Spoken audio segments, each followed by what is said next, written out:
Ang former world champion at kababayan ni Naoya Inoue na si Tomoki Kamida sinabing ayaw talaga na pumili ni Naoya Inoue ng malalakas at delikadong mga kalaban dahil target niyan kasahan si Alan David Ray Picasso Romero ngayong buwan ng Disyembre. Hindi raw tulad ni Manny Pacquiao at Terence Crawford na handang lumaban sa mga mapanganib na mga kalaban. Narito ang buong kwento. Isang matinding payag ang binato ng dating world champion na si Tomoki Kamida laban niyan sa undisputed super bantamweight world champion na kababayan niya na si Naoya Inoue. Sa kanyang YouTube channel na TMK Box TV, diretsahang sinabi ni Kamida na tila iniiwasan na ni Inoue ang mga laban. Kontra yan sa mga pinakasikat at malalakas sa mga boksingero sa mundo ng boxing. Naging sentro ng batikos ang balitang nakatakdang makaharap si Inoue, ang top contender mula sa Mexico na si Alan David Ray Picasso Romero sa susunod niya na laban.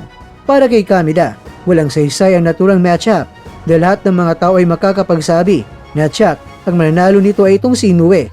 Idinagdag pa niya na hindi ito ay pinapakita ang tunay na katapangan na isang kampyon na naghari sa 4 na mga major sanctioning bodies. Hindi ko sinasabing mahina si Picasso, pero ibang level si Inoue. Sa laban na yan, makikita agad ang resulta bago pa magsimula ang laban.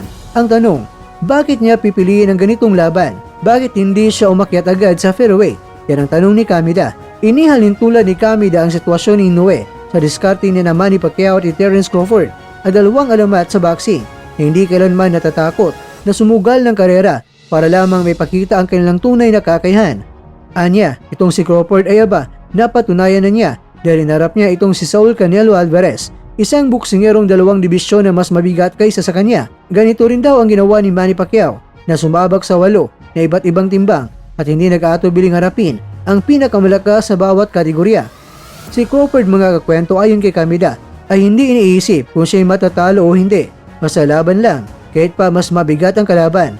Pero din si Pacquiao, kaya nga sa kanila ay humanga ang buong mundo. Samantalang itong si Inoue raw ay mas pinipili ang laban na sigurado na ang resulta na siya ay talaga ang panalo.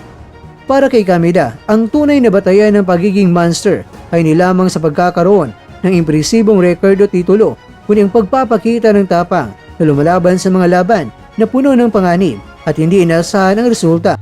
Dagdag pa ni Kamida, kung nais ni Inoue na mapabilang sa hanay ng mga dakilang pangalan sa kasaysayan ng boxing, kailangan nitong hamunin ang sarili sa pamamagitan ng mga risky fights. Binanggit pa niya ang posibilidad na sabay na umakyat si Inoue ng 2 dibisyon upang harapin ang mga bigating gaya ni Gervonta Tank Davis na kilala bilang knockout artist sa lightweight division. Ayon mismo kay Kamida, sinabi niya na kung bida siyang aakyat ng 2 dibisyon at harapin si Davis, doon natin makikita ang tunay na greatness. Hindi sapat na talunin ng mga kalabang alam naman natin ng lahat na talagang matatalo niya. Kung hindi siya maglalakas loob, mananatili siyang lokal na alamat sa Japan. Pero hindi kailanman maging global legend tulad ni Pacquiao at ni Crawford. Yan ang mariing pahayag ni Kamida.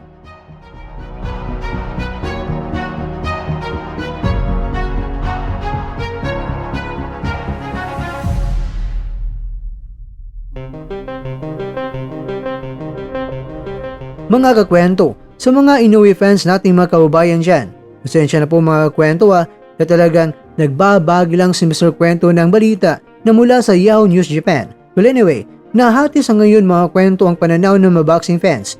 May mga naniniwala na tama si Kamida at kailangan ni Inoue ng mas matinding hamon, habang ang iba naman ay nagsasabing may karapatan si Inoue na pumili ng laban na mas makakabuti sa kanyang katawan at karera. Gayunpaman, malinaw na usapin ito na ukol sa pagpili ng kalaban ni Inoue ay patuloy na magiging mainit na diskusyon sa loob ng mundo ng boxing, lalo na kung ikukumpara siya sa pamantayan ng tapang at sakripisyo na itinaguyod nina Pacquiao at ni Crawford. Ikaw kakwento, ano naman ang magiging reaksyon mo dito? Sige nga kakwento, comment down below.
seconds. 10 seconds.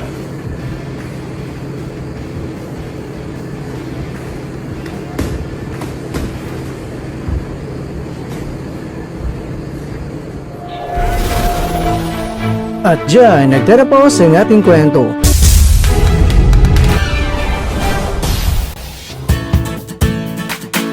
Maraming salamat mga kakwento sa inyong panonood. Pero baka naman mga kakwento ay nagustuhan niyo po ang kwento natin ngayon. Baka pwede niyo po akong mabigyan dyan ng like, subscribe at pa-click na rin sa bell button.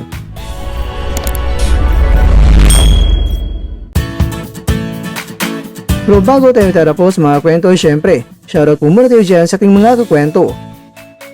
Kay kakwentong Mario Paz, kay kakwentong Randy Tayugan, kay kakwentong Butski Ofianga, at kakwentong nanonood ngayon, shoutout sa iyo dyan.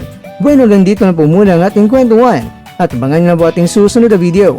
At dito lang po yan sa isang channel na kung saan maaring ito'y mga kwentong di pa na kwento sa inyo.